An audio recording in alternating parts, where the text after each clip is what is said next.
Congratulations, James. Cheers, thank you. Big win tonight over the world champion and world #1. How do you assess the performance? Lapsy daisy, very lucky. But I disagree with what Winmau said. Apparently it was all my luck and nothing to do with ability. So yeah, I was just really happy, you know. And me and Luke knew we had a battle on, to be fair. And stabbed my finger on my dart.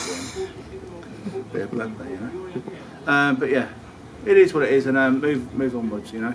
I think I was unlucky against what's his name? Mickey Mansell. Yeah. I believe I was probably the better player in that game, and he got a touch of luck. So it is what it is. Still in, luckily, and yeah, I think most of my frustration goes towards Mickey Mansell, you know, and not personal. But you know, it was his slow approach to the dartboard and his slow walking back and all that stuff. You know, I felt we'd dealt with that in the late 90s and the early 2000s. But you know, they're still about, and not many of them left, though, thank God. I know we spoke to you a little bit about this before. You're obviously close with Luke. Is it difficult playing someone you're so close with, especially as now he's obviously out of the tournament? Not out of the tournament yet, I don't think. Yeah, Luke is. Oh, is he? So yeah, the factual information of Luke is he's the best player in the world, and he's a shiny hope for people and fans around the world. You know, I don't think he can. You know, I don't know what if I don't think he's got any.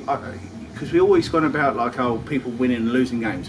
I believe he's got a little bit of personal things or something going on outside of this game, because it just hasn't been himself, or is he just having time? I don't know, you know. But it feels like it wasn't quite the Luke, but it wasn't quite me, was it? No. So you know, I had 103 last night. I probably had about 73 tonight. So yeah, it's kind of a way to win, you know. But you know, I was quite fortunate, you know, and I got a few more legs than he did. Thank you, James. Congrats on the win. Thank you very much. As we've spoken before, you've had a resurgent, James, for quite a while. Is this another sign that you're sort of going in the right direction? I think it's a bit lapsy-daisy, Fielder. But it was an important win. Lapsy-daisy of reporting. I've been doing all right for 6 months, so I'll always be honest with you. And you always call me. Well, when anything important happens, to be fair, you're the one man that calls me and like reports to me and says like, what's this about? What's that about?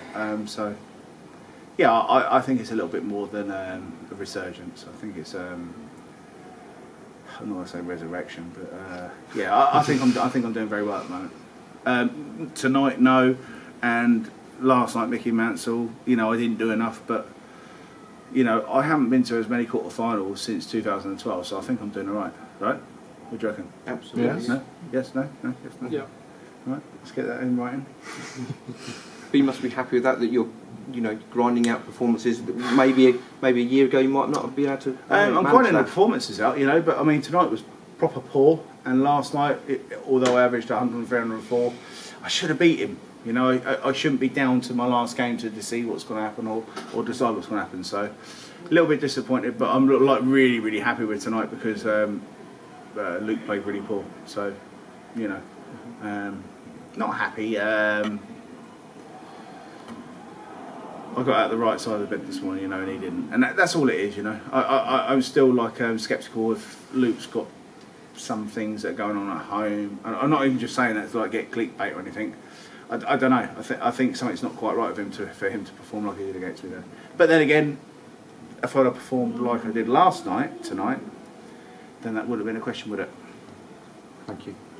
James, you talk about Luke there. I mean, he's had so much success, and we know that can be draining. You've had so much success over such a long period of time. Could you give any advice to Luke on if he is struggling to sort of manage the schedule or the pressure and how to cope with that?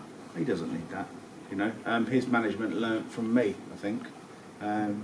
Tungsten Tales, which is probably commercially the best management in the game, and I believe that their learning curve started from me. But no, he doesn't need any of those lessons. You know, he's world champion. You know, he's won more titles. He's been the best world champion we've had for as I said before, Phil Taylor, Michael Van Gerwen. So you know, it's a silly conversation to have.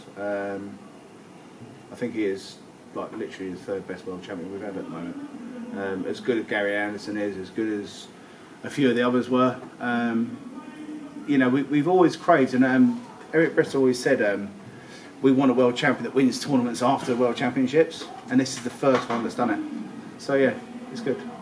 You just spoke about your form the past 6 months. It has been good. Yeah, it's alright. How close are you to the best version of James Wade, do you feel? There's nothing to do about the best James Wade. It's about putting players that are so-called good players under a little bit of pressure. And do you feel like you're doing it? No more complicated than that. And do you feel like you're doing that at the moment? Doing alright. Playing average darts, and I've been to more quarterfinals than ever dart player apart from Luke Humphrey. So it's not you make your mind up from that, you know. But I'm never ever going to set the world in fireworks and stuff.